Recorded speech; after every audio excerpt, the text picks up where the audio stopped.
अस्सलामुअलैकुम, आप देख रहे हैं पाक सिंध 24 न्यूज़। मैं हूं आपका होस्ट फैसल राशिद अली शाबरानी।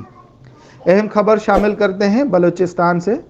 पाक सिंध 24 न्यूज़ के रिपोर्टर मोहम्मद आसिफ बलूचिस्तान के सैलाब मुतासरीन की खबर नशर होने के बाद वज़ीर आज़म शहबाज शरीफ बलूचिस्तान सैलाब मुतासरीन के पास पहुँच गए। वज़ीर आज़म शहबाज शरीफ की बलूचिस्तान में सैलाब मुतासरा इलाकों का दौरे के दौरान वज़ीर आज़म की तूफ़ानी बारिशों के मुतासरीन से बातचीत और इमदाद का ऐलान किया, जिसकी वीडियो फुटेजेस ने दिल जीत लिए।